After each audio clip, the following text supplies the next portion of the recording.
Bonjour, moi c'est Twelve et je suis une youtubeuse qui montre en fait son apprentissage des langues, en particulier le japonais.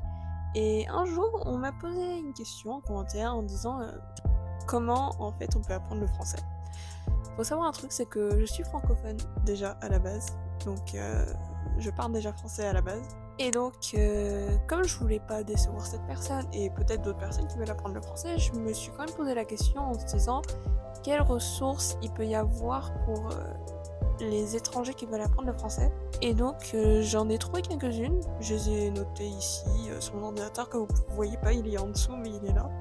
Et donc je vais vous faire un petit peu la liste et vous expliquer brièvement comment vous pouvez apprendre le français, ou en tout cas débuter à apprendre le français.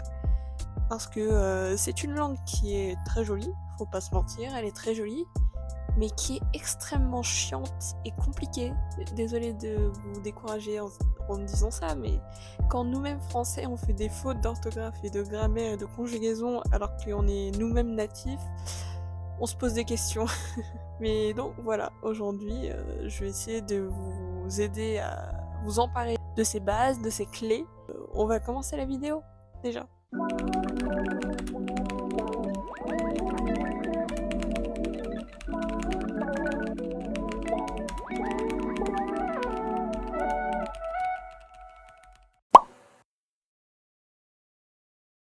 Donc, on va parler très rapidement de ce que vous devez apprendre en premier, vraiment, quand vous voulez apprendre le français. La première chose à faire, c'est la prononciation, les règles basiques de grammaire, des mots, on va dire, communs qu'on utilise un peu dans la vie de tous les jours, des expressions de tous les jours, vous présenter, etc. Et aussi demander des informations vraiment basiques. Donc, en premier, commençons par la prononciation. Une chaîne YouTube qui est un peu basique mais quand même assez intéressante quand vous apprenez une langue au début. Ça sera la chaîne Learn French with FrenchPod101.com, et très bien quand on est débutant. Et je trouve qu'il y a une vidéo en particulier quand on est débutant et on veut apprendre la prononciation. C'est Learn French Pronunciation in 12 minutes.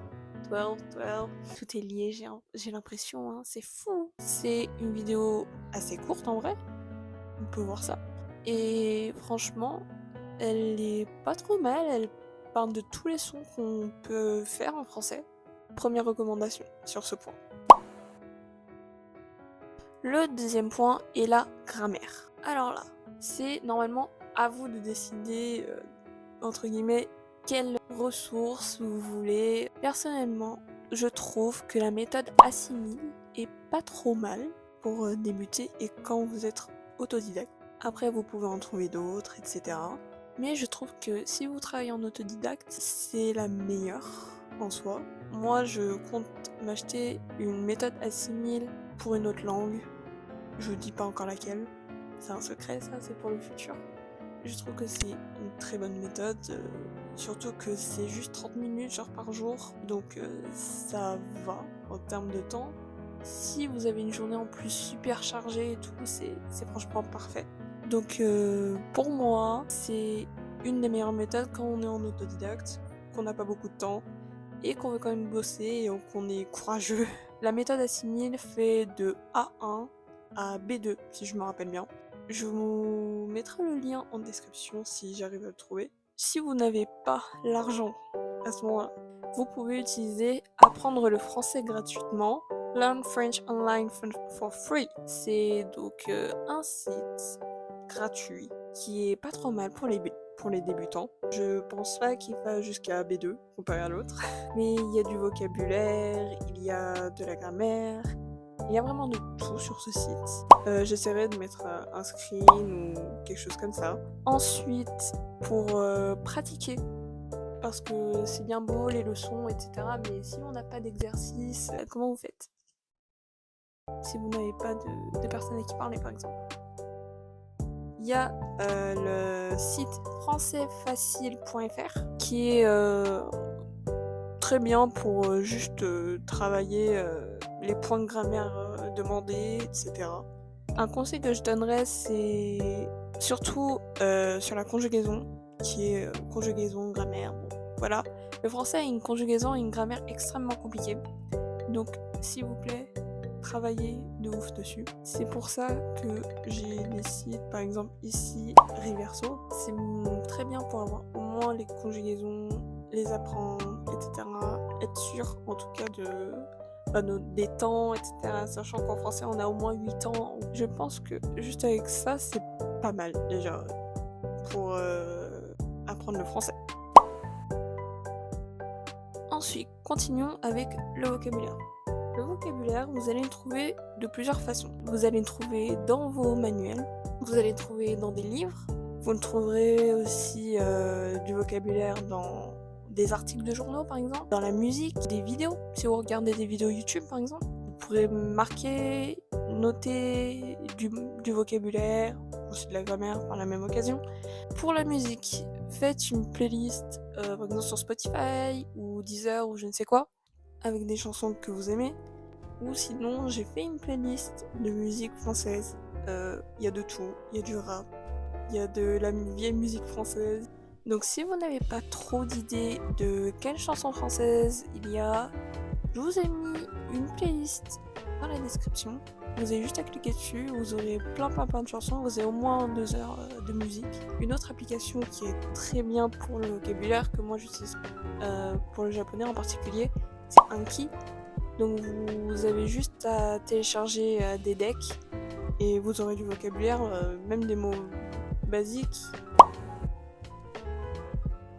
Vous avez les bases de grammaire, de vocabulaire, etc. Là, toutes les ressources que j'ai dit auparavant sont encore utilisables pour ce niveau. Par contre, avec tout ce que j'ai dit, avec votre routine que vous avez créée, etc., ce que vous pouvez faire, c'est regarder plus de vidéos pour l'écoute. Donc, ce que vous pouvez faire, c'est regarder des vidéos sur YouTube. Vous regardez une vidéo par jour, vous la regardez plusieurs fois. Une fois d'un coup, une deuxième fois que des sous-titres, une troisième fois sans sous-titres. En termes de vidéos YouTube, vous pouvez regarder Français avec Pierre, French Mornings with Elisa. Et si vous êtes un petit peu plus expérimenté, vous pouvez regarder Easy French. Toutes ces chaînes, c'est des chaînes que j'ai souvent dans mon fil d'actualité alors que je suis moi-même française. Et j'en ai regardé quelques-unes et elles sont franchement pas trop mal. Faites aussi ce qu'on appelle du shadowing, c'est-à-dire répéter, etc. Les mots, parler, essayer de vous mettre dans la vidéo, etc. Genre vous êtes un personnage. N'hésitez pas à parler même aux personnes de la vidéo, même si elles vous entendent pas. Vraiment, exprimez-vous, essayez de faire des phrases, etc. C'est là, au niveau A2, qu'il faut vraiment commencer à essayer de construire soi-même des petites phrases. Il faut quand même parler, même des phrases très courtes. C'est vraiment très bien déjà à la base. Pour le B1, est-ce que je dois vraiment dire énormément de choses dessus? C'est plus par rapport à vous en fait. B1, c'est le niveau où on commence vraiment à être un peu autonome dans la langue. Donc, à mon avis, ce que vous pouvez faire, c'est regarder de plus en plus de chaînes dites natives, dans le sens que même les Français les regardent.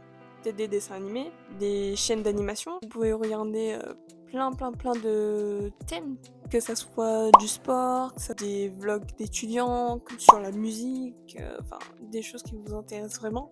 Et bien sûr, vous pouvez regarder des films sur Netflix, sur Disney+, etc.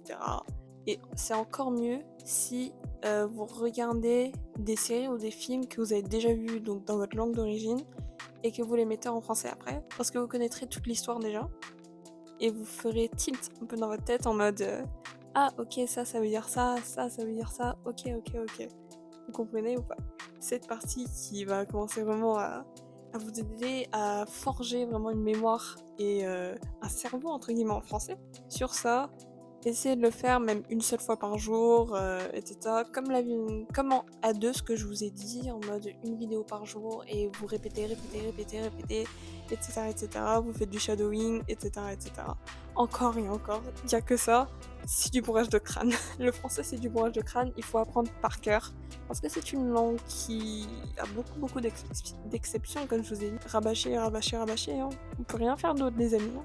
Et voici la fin de la vidéo déjà. Waouh! C'était plus court que ce que je pensais. Après, je verrai ça dans les rushs, hein, mais je vous ai donné vraiment on va dire les points forts pour apprendre le français. Parce que à mon avis, j'avais pas trop à parler en mode l'alphabet, comment l'écrire, etc. Vu que c'est un alphabet latin que presque tout le monde, je pense, sait écrire. Ou en tout cas la majorité dans notre monde sait écrire l'alphabet latin. Si vous parlez déjà, comme je vous l'ai dit là juste maintenant, de l'italien, de l'anglais, de l'espagnol, du portugais, des langues vraiment latines ou qui ressemblent énormément au français, prononcez bien. Parce que c'est là où ça vous trahit le plus. Bonne chance hein, pour ça. Hein. J'espère qu'elle aurait été un minimum utile. Merci à la personne qui avait posé la question de comment débuter, en tout cas en français. Peut-être que je ferai une vidéo en mode après le B2, mais pour le moment, on va se contenter de ça parce que c'est déjà assez compliqué. Donc les gars, c'est la fin de la vidéo. Comme je vous ai dit, les liens sont dans la description.